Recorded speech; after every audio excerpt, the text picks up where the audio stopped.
सर्वप्रथम महाकारुणिक परम श्रद्धेय बोधिसत्व बाबा साहब डॉक्टर अम्बेडकर को नमन करते हुए भारत के महान भिक्षु परम श्रद्धेय भिक्षु डॉक्टर करुणाशील राहुल को नमन करते हुए आप सभी के लिए मंगल कामनाएं। सभी को नमो बुद्धाय, जय भीम। आज इस देश के लिए बहुत महत्वपूर्ण दिन है। आज ही के दिन जो संविधान का जो लिखा जाना वो पूरा हुआ और इसके बाद 26 जनवरी को संविधान लागू हुआ। तो जो आज के लिए महत्वपूर्ण बात है, इस संविधान को समझना ना समझना, पढ़ना ना पढ़ना, ये अपने आप में एक अलग बात है। लेकिन जो सबसे महत्वपूर्ण बात है कि जो ये संविधान के अंदर जो अधिकार दिए हैं, ये अधिकार हमें मांगने क्यों पड़ रहे हैं? इस संविधान की धाराएं लागू क्यों करवानी पड़ रही हैं? इसका जो सबसे बड़ा कारण है वो ये है कि हम इस संविधान को चला नहीं पाए। इस संविधान को लागू करने का अधिकार हमने नहीं लिया।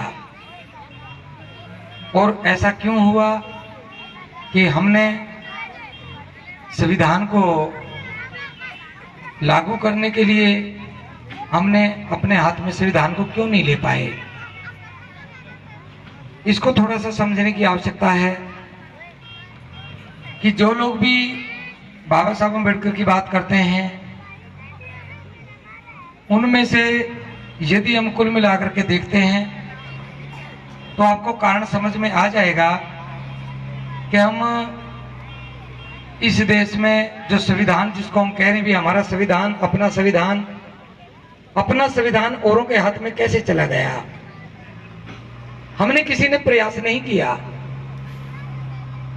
और प्रयास किया तो उस स्तर का प्रयास नहीं किया कि जिससे हम स्वयं संविधान को चला सकें। इसलिए हम संविधान को ठीक से समझ में नहीं पाए। हम जो पढ़े लिखे लोग हैं, जो बाबा साहब अम्बेडकर के नाम से संगठन भी बनाए हुए हैं, उन पे काम भी कर रहे हैं। बाबा साहब अम्बेडकर की लिखी हुई कोई भी किताब, उनका कोई भी भाषण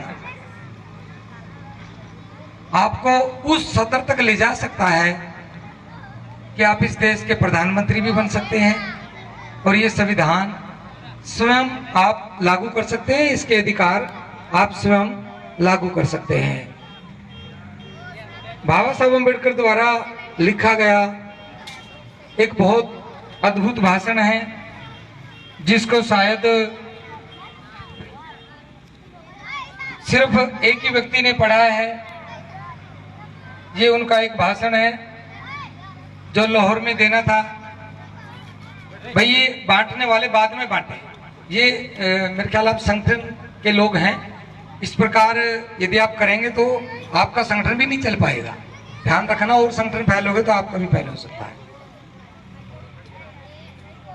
बाबा साहब अम्बेडकर ने यह भाषण 1936 में देने के लिए लिखा था, लाहौर में देना था, लेकिन दे नहीं पाए थे।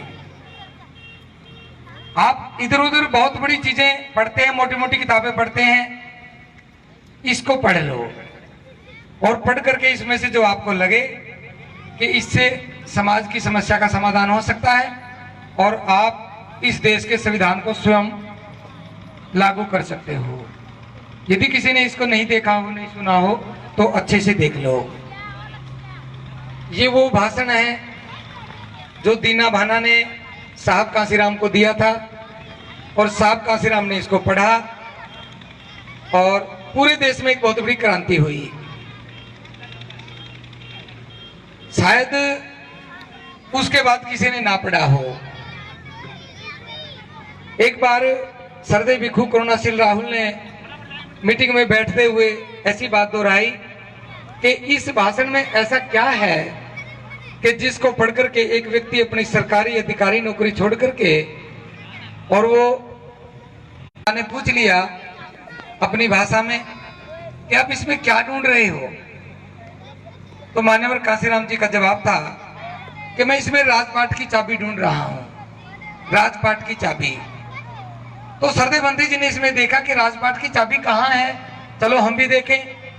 तो रिसर्च चल रही थी, ये लगभग 6 साल पहले की बात है, 6.5 साल पहले की। तो इसमें पढ़ी तो बहुत बार थी लेकिन रिसर्च पहली बार हुई। तो हमने देखा इसके अंदर जो बहुत महत्वपूर्ण थी, इसके 27 नंबर पेज पे लिखा था, जो लोग भी संविधान को लागू करना चाहते हैं, अपनी इन समस्याओं का समाधान करना चाहते हैं। अभी राजस्थान से जो मास्टर जी आए हैं उन्होंने भी बताया कि हम भारत के लोगों को इकट्ठा करना चाहते हैं। तो जब तक ये नहीं पढ़ोगे तो इकट्ठा करने का कोई मामला नहीं है। इसको पढ़ना होगा, रिसर्च करनी होगी इस पे। इसके 27 नंबर पेज पे लिखा है। ज्यादा समय हम आपका नहीं लेंगे। ये 27 नंबर पेज है, ये यहाँ पे लिखा है, ये जो काले अक्षर हैं यहाँ पे लिखा है। तो इसको यदि पढ़ेंगे तो ये एक लाइन ही मैं इसमें बोल दूं जो सारांश है। बाबा साहब अम्बेडकर लिखते हैं, भारत के इतिहास में इस बात का चित्रण है कि धर्म सत्ता का स्रोत है। धर्म सत्ता का स्रोत है, जहां पुजारी को सामान्य व्यक्ति से अधिक महत्व प्राप्त है, और कभी कभी तो यह प्रथम श्रेणी मजिस्ट्रेट से भी अधिक होता है, और राष्ट्रपति तक को पुजारी अपने प्रभाव से पांव भी छुआ सकता है। राष्ट्रपति तक को, छोटे मोटे पदों की बात नहीं है। तो भारत में हर चीज, यहां तक कि हड़ताल और चुनाव पर भी आसानी से धर्म का प्रभाव पड़ता है, और वह ऐसी घटनाओं को धार्मिक मोड़ दे देते हैं। अब बाबा साहब की ये बात पढ़ करके, समझ करके आप देखना, और आगे पीछे जो लिखा है उसको विस्तार से समझना, तो समझ में आ जाएगा कि संविधान हमारे से दूर क्यों रहा, हम इसको लागू क्यों नहीं कर पाए। तो ये बहुत सारी चीजें इसके 31 नंबर पेज पे लिखा है, यहाँ पे लिखा है, इस जगह पे बस 2 लाइनें हैं। आप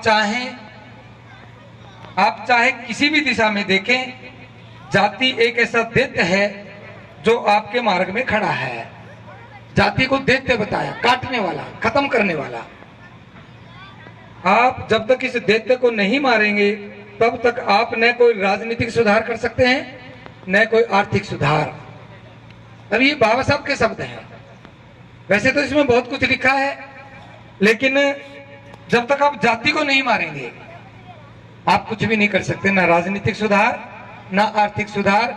ये बात सभी लोगों को समझ में आ जानी चाहिए। यदि आपको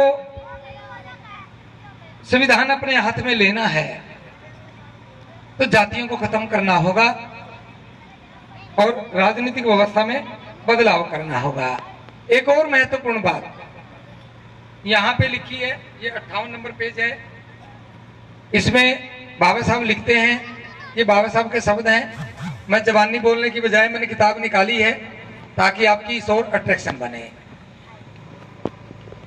मेरी राय में इसमें कोई संदेह नहीं है कि जब तक आप अपनी सामाजिक व्यवस्था नहीं प्रगति नहीं होगी। अपनी व्यवस्था बनाने के लिए किसी भी संगठन का ध्यान नहीं है, व्यवस्था अपनी बनानी होगी।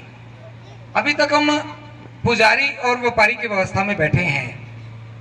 यहां बहुत सारे संगठनों के लोग बैठे हैं, अपने अपने संगठनों में ध्यान लगा करके देख लेना, क्या आप बाबा साहब की इस बात को समझ सकते हैं कि अपनी व्यवस्था क्या होती है, अभी तक हम किस व्यवस्था में हैं और किस प्रकार हम उस व्यवस्था से इस देश के लोगों को बाहर निकाल करके और हम उनको अपनी व्यवस्था दे सकते हैं। बाबा साहब अम्बेडकर ने अपनी व्यवस्था निर्माण के लिए कहा है, व्यवस्था में क्या चीज होती है। अभी तक जिस व्यवस्था में बैठे हैं उसको ध्यान से सुन लो। उसमें त्योहार, सभी लोग त्योहार मनाते हैं और ऐसे ऐसे त्योहार मनाते हैं जिनसे हमारा कोई संबंध भी नहीं है। त्योहार का मतलब है तेरी हार, और हम अपनी ही हार पे अपना जश्न मनाते हैं, दीपक भी जलाते हैं। अब कुछ लोग तो दीपक इस प्रकार कह के जलाने लग गए कि ये तो दीपोदान है, ये दीपोदान है, बौद्धों का त्योहार है। और जबकि बौद्धों के किसी भी वक्तव्य में जो भी त्रिपिटक बाबा साहब ने सारांश में लिखा और ना बाबा साहब ने कहीं बोला, और फिर भी हम दीवे जलाने को अत दीपो कह करके बौद्धों का त्योहार बना करके और उसको मनाने लगते हैं। अपनी व्यवस्था नहीं है। बच्चे के जन्म पे हम क्या करते हैं, हम उस बच्चे को कर्जवान बनाते हैं मौजूदा व्यवस्था में।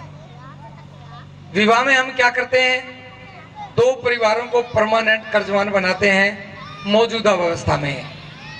मृत्यु पे हम एक परिवार को हम कर्जा लेने के लिए मजबूर करते हैं, उसको भावुक करते हैं। ये तीन व्यवस्थाएं ऐसी हैं, तीन कारण ऐसे हैं जिससे आप लोगों की व्यवस्था बननी है। अभी हम ऐसी व्यवस्था में हैं कि जन्म लेते ही आपको कर्जवान बनाने का प्रयास रहेगा और मरने तक आपको कर्ज में ही रखने का प्रावधान है। क्या आप इस व्यवस्था को बदल सकते हैं? क्या आप जाति की व्यवस्था को खत्म कर सकते हैं? ये कार्य तब होगा जब आप अपनी व्यवस्था का निर्माण करोगे। इसी में जो मैंने 58 नंबर पेज वाली बात बताई, बाबा साहब का कहना है कि यदि कोई व्यक्ति समाज को प्रेरित करना चाहता है, बहुत सारे लोग कहते हैं मैं 20 साल से समझा रहा हूं, मैं 10 साल से समझा रहा हूं।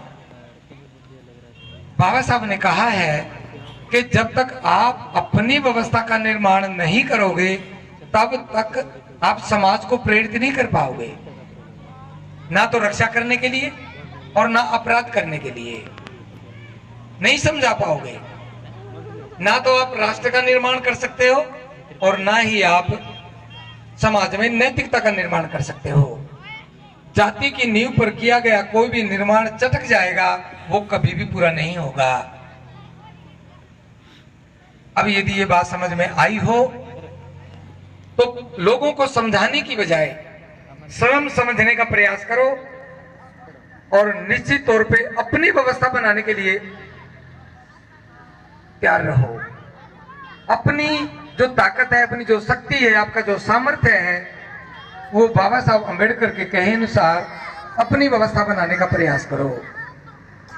जब हम अपनी व्यवस्था बनाएंगे तो तभी हम कुछ कर पाएंगे और तभी हम सत्ता के दरवाजे तक पहुंचेंगे, सत्ता अपने हाथ में लेंगे और तभी आप संविधान को लागू कर पाओगे। नहीं तो इस संविधान के जो पन्ने आपके लिए थे वो तो छुपा करके रखे हैं, वो कौन खोलेगा? आप ही खोल पाओगे। इसके साथ ही एक थोड़ा सा मैं और बता देता हूं, उसके बाद बात को समाप्त करेंगे। आपने सभी ने जाना है, थोड़ी गर्मी भी है। इस देश के यदि हम इतिहास को देखते हैं, महाकाणिक बुद्ध ने दुनिया में जो भी जिस प्रकार की भी संघर्ष चले हुए थे, उसमें भी बहुत सारे संघर्ष चले हुए थे। उनमें भारत का संघर्ष विचित्र था। उसमें बहुत सारे लोगों को, पुरुषों को और महिलाओं को, तो सभी को, चाहे किसी भी जाति की हो, धर्म की हो, कोई भी हो, उनको पढ़ने लिखने का या बराबर खड़े होने का अधिकार नहीं था। महाकाणिक बुद्ध ने सबसे पहली बार महिलाओं को और शूद्रों को एक साथ उपदेश देने का, संदेश देने का, शिक्षा प्राप्त करने का और शिक्षा देने का अधिकार दिया, उनको प्रेरित किया। महाकाणिक बुद्ध ने जो धम्म दिया, जिसको बहुत सारे लोग धर्म भी कहते हैं, बौद्ध धर्म, ये धर्म नहीं है, ये धम्म है। धम्म पाली भाषा का शब्द है और हिंदी अनुवाद इसका यदि करते हैं व्याकरण के आधार पे तो इसका अर्थ है मार्ग, रास्ता। ये धर्म नहीं है। महाकाणिक बुद्ध ने मानव कल्याण के लिए सभी को एक सैद्धांतिक धम्म दिया। ये थोड़ा समझने की बात है। सैद्धांतिक धम्म दिया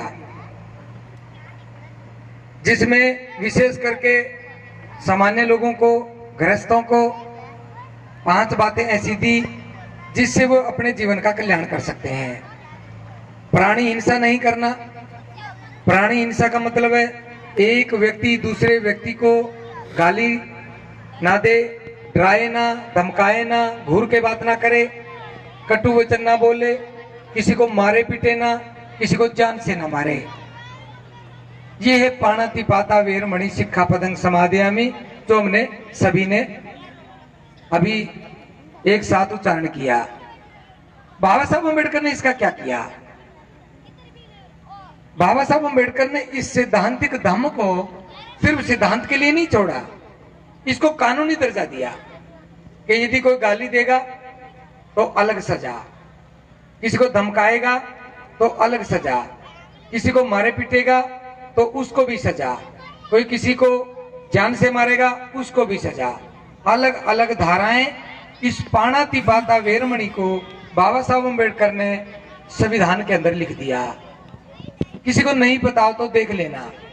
सिर्फ पाणातिपाता वेरमणि में जितनी बातें हैं, जैसे मैंने अभी बताया, उन सभी को ठीक से व्यक्ति को चलने के लिए कि कोई भी इसका उल्लंघन ना करे, बाबा साहब अम्बेडकर डंडा लेके खड़े हुए।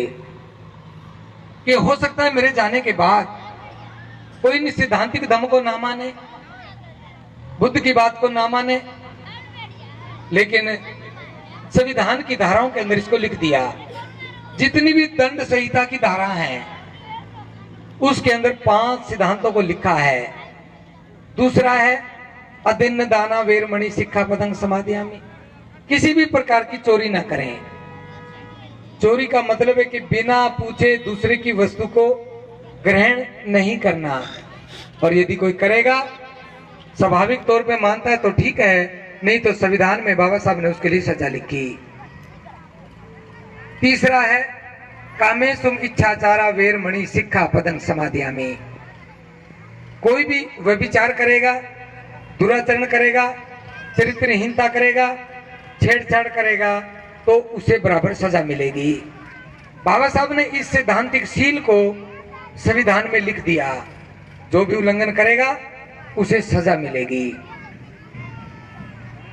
मूसावादा वेरमणि सिक्खापदं समादयामि, झूठ बोलना, जो भी झूठ बोलेगा, झूठे एफिडेविट देगा और झूठे साक्ष्य देगा तो बाबा साहब ने उसके लिए सजा लिखी है और संविधान में प्रावधान है। चुगली करेगा, इधर की बात उधर लगाएगा तो उसको भी इसी प्रकार उसी के अनुसार इसमें सजा का प्रावधान है। योजना में शामिल होगा वो भी इसके अंदर योजना में शामिल होगा। किसी के लिए पूरी बातें कहेगा उसकी भी इसमें धाराएं लिखी हैं, जिसकी वजह से झगड़े होते हैं। किसी को भी कटु वचन बोलेगा तो उसको भी इसमें प्रावधान दिया है। 5वां है मूसावादा सुरा मेरिय मज पमाद ठाना वेरमणि सिक्खापदं समादयामि, मैं कच्ची पक्की शराब या इसके बराबर का कोई भी प्रमाद उत्पन्न करने वाला नशा जो भी करेगा उसके लिए सजा है। प्रमाद उत्पन्न करे नशा करके उसके लिए सजा है। इसलिए संविधान का जो महत्व है वो महाकाणिक बुद्ध के धम्म से है। ये वो बाबा साहब अम्बेडकर का लिखा हुआ महान ग्रंथ बुद्धा एंड हिज धम्मा, जो भी संविधान के अंदर चीजें लिखी हैं जिससे ये देश चलता है, उसी के इसके अनुरूप लिखा है, क्योंकि इसमें बाबा साहब अम्बेडकर ने महाकाणिक बुद्ध की 84,000 देशनाओं को पढ़ करके और उसके सारांश लिखे हैं, जिससे आपका जीवन चलता है। संविधान से देश चलता है और इस बुद्ध एंड इस धम्मा महान ग्रंथ से आपका जीवन चलता है। बस इतनी सी बात भी यदि आपको समझ में आ जाए तो आपको आज का ये संविधान दिवस समझ में आ जाए। बहुत ही संघर्षशील अभियुक्ता हमारे बीच में कंसल जी आए हैं और राजस्थान से भी आए हैं, और भी बहुत गणमान्य व्यक्ति यहाँ पे बैठे हैं। हमारे बीच में धमप्रिय गायक जी हैं जो जिन्होंने आज गाया नहीं है, शायद मेरे आने के बाद नहीं गाया है। तो बस मैं इतनी बात आपसे कहना चाहता हूं, यदि आपने इस देश पे राज करना है, इसको सभी ध्यान से सुन लें, यदि आपने इस देश पे राज करना है तो उससे पहले आपने अपने जीवन को सुंदर बनाना होगा, अपने घर के कलह को खत्म करना होगा, अपने घर के झगड़ों को खत्म करना होगा, और दूसरा आपको जातियों को खत्म करना होगा, और आपको अपनी ही व्यवस्था का निर्माण करना होगा। बस ये 3 काम कर लेना, आपको सड़क पे खड़े होकर के नारे लगाने की आवश्यकता नहीं पड़ेगी, आपको धरने प्रदर्शन की आवश्यकता नहीं पड़ेगी। मैं एक घटना का जिक्र करके, मान्यवर कांशीराम जी के मुख से निकला हुआ वक्तव्य है, उन्होंने एक लाखों की जनसभा में ये बात कही थी और उसमें बहुत सारे लोग बैठे थे। जिन व्यवस्थाओं को हम कहते हैं कि वो व्यवस्था हमारे ऊपर अत्याचार करती है, वो उनके भी मुखिया वहां पे बैठे थे। तो मान्यवर कांशीराम जी ने कहा था कि जब 6 महीने के लिए सरकार बनी, 6 महीने के लिए सरकार बनी, तो एक तिवारी नाम से उत्तर प्रदेश का पूर्व मुख्यमंत्री था, नाम पता नहीं क्या है, कई दिन हो गए जाने, एनडी तिवारी जी।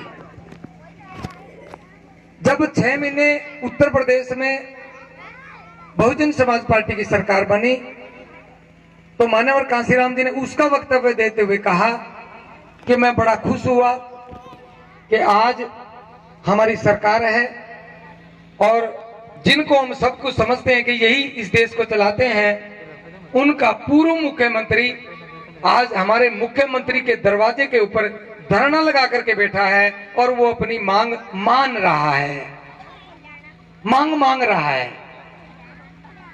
यदि ये बात हमारे भी समझ में आ जाए, यदि जितने भी देश के संगठन हैं बस एक निर्णय लें कि कोई भी संगठन हमें न्याय नहीं देता, कोई भी सरकार न्याय नहीं देती, कोई भी हमारी मांग पूरी नहीं करती, तो एक फैसला लो, एक सामूहिक फैसला लो या अपने संगठन का फैसला लो कि आज के बाद हम इस सरकार से कोई भी डिमांड नहीं करेंगे, आज के बाद हम कोई भी मांग नहीं करेंगे। निश्चित तौर से आपके पास बहुत सारा समय बचेगा समाज को जोड़ने का, अपनी व्यवस्था निर्माण करने का, सत्ता तक, उस दरवाजे तक पहुंचने का। अन्यथा आपका समय कहां लग रहा है? एक दूसरे की बुराई करने में और सड़क के ऊपर नारे लगाने से। मान्यवर कांशीराम जी ने एक बार कहा था कि एक एक समस्या के लिए, एक एक अत्याचार के लिए लड़ने की आवश्यकता नहीं है। आज यहां घटना हो गई, यहां अपनी पूरी एनर्जी लगा दी, फिर 2 महीने के लिए घर बैठ गए, फिर कहीं और अत्याचार हुआ, फिर वहां पूरी एनर्जी लगा दी, फिर कहीं और अत्याचार हुआ, फिर उसके ऊपर पूरी एनर्जी लगा दी। लेकिन यदि उसकी 25% एनर्जी भी सत्ता निर्माण के लिए लगा दे, व्यवस्था निर्माण के लिए लगा दे, एजुकेशन निर्माण के लिए लगा दे, तो निश्चित तौर पे हम इस देश में कुछ न कुछ कर पाएंगे। हम बात करते हैं लोगों को जोड़ने की, हम राज लेने की, हम आपको अत्याचारों से मुक्त कराने की। एक भी स्कूल हम अपनी व्यवस्था के अनुसार नहीं खोल पाए, एक भी प्राइमरी का स्कूल भी नहीं खोल पाए। कॉलेज यूनिवर्सिटियों की तो बात ही अलग है, कितने सांसद बने होंगे संविधान लागू होने के बाद। हर साल 1043 एमएलए बनते हैं हर योजना में। कितने एमएलए बने होंगे, कितने डीसी बने होंगे, कितने एसपी बने होंगे, और कितने डीसी, एसपी, उनके थानेदार, उनके हौलदार, कितने मास्टर, एसडीओ, हेडमास्टर, लेक्चरर, कितने वकील, कितने डॉक्टर, कितने इंजीनियर, कितने लोग बने हैं, करोड़ों की संख्या है। अपनी व्यवस्था ना होने की वजह से एक भी स्कूल कॉलेज का निर्माण नहीं कर पाए, एक भी व्यक्ति को रोजगार देने का प्रबंध नहीं कर पाए। हम जिसके साथ हम संघर्ष करने की बात करते हैं, जिसके व्यवस्था अनुसार हम काम करने का सोचते हुए हम भी ऐसा करें, उन्होंने अपने रोजगार बनाए, अपने रोजगार स्थापित किए। सारी फैक्ट्रियां, सारी ट्रांसपोर्ट, सभी व्यापार उन्हीं के हाथों में है। और जो पुजारी है, जो व्यवस्था बनाता है, उन्हें रोजगार देता है। बस वो फैक्ट्री का एक बटन दबाता है और अपना 30% हिस्सा लेकर के चला जाता है दान के रूप में। हमने अपनी व्यवस्था का निर्माण नहीं किया। यदि कुछ करना है तो अपनी व्यवस्था